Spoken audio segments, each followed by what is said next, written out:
ये जो पूरा मामला चल रहा है, ये आपको लगता है कि नितिन गडकरी को प्रधानमंत्री नहीं बनाया जाए, इसके लिए ये पूरा इथेनॉल वाली कंट्रोवर्सी क्रिएट की गई है? देखो, ये बहुत डिसिप्लिन वाले लोग हैं। हाँ, मैं आरएसएस में डिसिप्लिन मानने वाला नहीं था, एक आंदोलक था तो छोड़ छाड़ के आ गया। लेकिन नितिन गडकरी वगैरह बहुत संयम वाले लोग हैं, बहुत संयम। हाँ, बहुत डिसिप्लिन में रहते। आरएसएस जो आदेश देगा वो काम करती। तो नितिन गडकरी खुल के बोल नहीं रहे हैं, नहीं तो नितिन गडकरी सबकी फाड़ के रख देते हैं। लेकिन वो डिसिप्लिन के अंदर रहना वाले लोग हैं। आरएसएस के लोग ऐसे नहीं करते। मुझे पसंद नहीं आता था। मैं एक एजिटेटर था, तो मैंने आरएसएस से दूरी बना के आंदोलन ही किए, और मैं आरएसएस से जुड़ा हुआ नहीं रहा। हाँ, जब से मैंने छोड़ दिया तो छोड़ दिया। अभी भी मैं आरएसएस से जुड़ा नहीं था, लेकिन नितिन गडकरी का दोस्त बोल के और देवेंद्र फडणवीस के पिताजी का दोस्त बोल के देवेंद्र ने मुझे वो मिनिस्ट्रियल रैंक की एक पोस्ट दी थी, और बिगर पूछे ही हकाल भी दिया मुझे। तो चलता है ये। हाँ, बच्चे हैं, बच्चे अपने हिसाब से काम करते हैं, तो उनको उसका मुझे कुछ बुरा नहीं लगा। लेकिन जब मैंने ये सब कुछ देखा और अच्छे अच्छे यूट्यूब के चैनल चला रहे हैं ये देखा, और अच्छे अच्छे अखबार चला रहे हैं जो मोदी भक्त है वो देखा, तो मुझे वेदना हुई।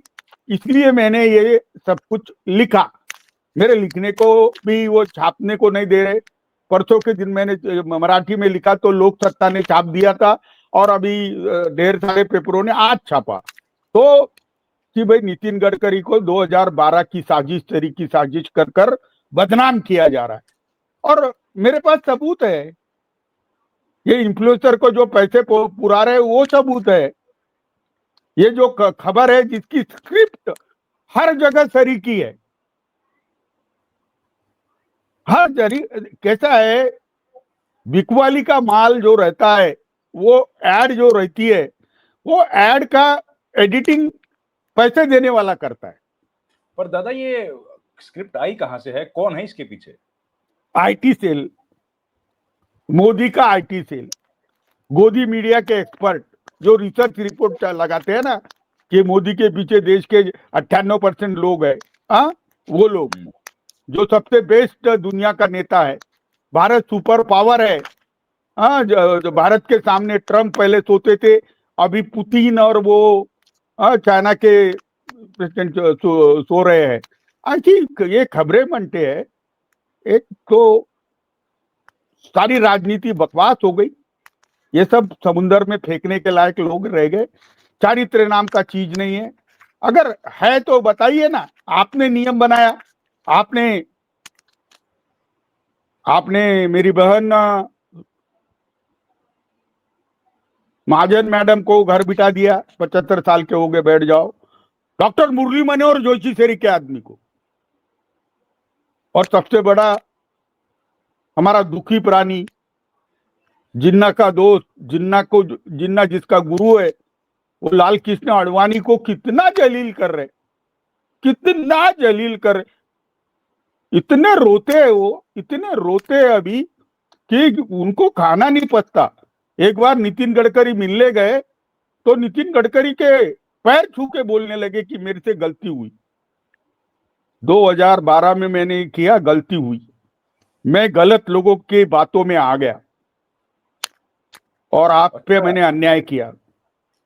ये मुझे नितिन गडकरी, अरे रो के बोले।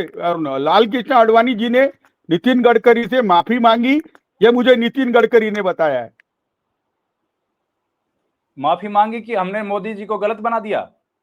नहीं, हमने आपको बदनाम किया और हमने प्रेशर डेवलप किया आरएसएस पे कि आपको दूसरी टर्म नहीं दी जाए, और मोदी जी ने तो टेक ओवर कर दिया। पहली बार मोदी जी चुन के आए तो उनको चिंतन में डाल दिया, सलाहकार मंडल में भेज दिया। रोए वो, संसद में रोए ना, संसद में भी रोए, संसद में भी रोए वो। अल्जाइमर हो गया बोलने लगे इनको। बहुत, उनको तो बहुत जलील किया। अटल बिहारी वाजपेयी को भी बहुत जलील किया। ये दोनों भी गुजराती है, मोदी और अमित शाह। ये किसी के भले नहीं होते। अभी तो मुझे मालूम पड़ा मोहन भागवत और मोदी ने अमित शाह को टालने के निर्णय पे एक हो गए। वो अच्छा, अमित शाह का कोई आदमी नहीं रहेगा। अभी वो कोई नड्डा या गड्ढा था ना, नड्डा गड्ढा तरीके कोई रबर स्टैम्प नहीं रहेंगे, ऐसा बोला है उन्होंने। अब वो भी अब बीजेपी अध्यक्ष किसको बनाएगा, बीजेपी अध्यक्ष किसको बनाएगा, आरएसएस कहेगी वो। तो प्राइम मिनिस्टर अगर ये 75 साल की उम्र के बाद रिटायर नहीं होते हैं, और राजनाथ सिंह तरीके 2029 और 34 का चुनाव भी इनके ही नेतृत्व में लड़ेंगे ऐसा बोलते हैं, और यही ईवीएम और यही वोट चोरी के सहारे हम जीतेंगे ये भी बोलते हैं, तो फिर देश में क्रांति के सिवा कुछ बचेगा नहीं। और मैं तो अब कहता हूं, हम विदर्भ के लोग हैं, हमारा आदमी प्राइम मिनिस्टर बनेगा बोल के हमने बीजेपी का पाखंड छोड़कर भी हम बीजेपी के साथ आए, और अभी नहीं तो कभी नहीं, ये हमारा नारा है। हम चाहेंगे नितिन गडकरी को बनाया जाए और 4 साल उसके हाथ में दिया जाए, और फिर वो बताएंगे कि भारत की विकास यात्रा कैसी चलेगी। भारत के गांव में रहने वाले लोग अब 2 जून के रोटी के लिए तरसेंगे नहीं। लेकिन और किशोर दा, लेकिन एक बात तो ये है ना कि नितिन गडकरी के साथ सांसदों का समर्थन कहाँ है, वो तो मोदी के साथ है। किसने बोला? 140 सांसद है। अरे जो 10 साल से है तो उनका 10 और अभी 11वां साल चल रहा है अपमान करने का, अपमान सहन करने का। कई मिनिस्टर थे जिन्होंने अपमान सहन किया है। 140 सांसद है जो रिवोल्ट करना चाहते हैं 9 तारीख को, अभी नहीं तो कभी नहीं। और नितिन गडकरी का नाम करते हैं तो शरद पवार, उद्धव ठाकरे भी उनके साथ है। महाराष्ट्र का तो पूरा इंडिया अलायंस उसके साथ है। इतना क्या आपको उत्तर प्रदेश के वो इंचार्ज थे, और उत्तर प्रदेश के हर गांव से वाकिफ है वो। उनको अभी भी इंचार्ज बना के रखते तो 72 की 72 सीट आती। अरे वो आदमी सामाजिक न्याय का आदमी है, कभी हिंदू मुसलमान नहीं करेगा। और उनपे कोई भ्रष्टाचार के आरोप है तो कोई आके बता देना। ये क्या पीछे से चाबी दे के आप उसको बदनाम करने का ट्राई कर रहे हैं। पर मोहन भागवत ने तो बोल दिया ना कि 75 साल में रिटायर होने का कोई मतलब नहीं है। उसको यू टर्न बोलते हैं। यू नहीं बोलते हम, यू टर्न। मैं भी नहीं रिटायर होऊंगा और दूसरे भी नहीं होंगे। ये कैसा है, आरएसएस हत्याने की भी एक साजिश मोदी जी ने रची थी, जिसमें दत्तात्रेय होजबले आ गया था। बहुत सारे मोदी भक्त वहां पे जमा हैं। तो आरएसएस को बचाने के लिए मोहन भागवत अपनी वो कर रहे हैं। आरएसएस को क्या चाहिए था? कार्यालय चाहिए थे, आरएसएस के लोगों का पुनर्वसन चाहिए था, कर दिया इन्होंने। राम मंदिर बनाना था, कर दिया। अब आरएसएस को चाहिए क्या? ये 140 करोड़ में से 80 करोड़ हिंदू है, तो इसको हिंदू राष्ट्र डिक्लेयर कर दो। लेकिन मुझे बताइए, ये हिंदू मुसलमान किसने बोला? ये क्या आरएसएस की फिलॉसफी है? ये तो कहते हैं कि 40,000 साल से हमारा डीएनए एक है। ऐसा कैसे डीएनए एक है? तो फिर लेके चलो ना, 50 करोड़ जो लोग हैं उनको लेके चलो। अरे तुम 110 112 ईसा में तुम आए। ईसा पूर्व तो भगवान महावीर और भगवान गौतम बुद्ध ने पूरा ये दुनिया में अपना शाश्वत धर्म फैला दिया था। अरे शंकर आए कब, ये तो देखो। अजात शत्रु लो आप, सम्राट अशोक लो, ये लोगों ने तो साउथ ईस्ट एशिया पूरा काबिज कर लिया। चाइना, मैं बता रहा हूं, कंबोडिया चले गए ये। अरे वो महेंद्र और संगकारा का काम था, और एक शाश्वत जीवन जीने की कला दी उसने। ये आ गए यहां पर।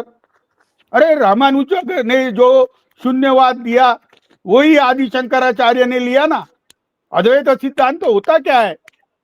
अरे सारी फिलोसॉफी आपने वहां से उठाई, अष्टांग मार्ग भी पतंजलि ने वहीं से लिया, और आप कहते हैं 5 लाख साल पुराना है।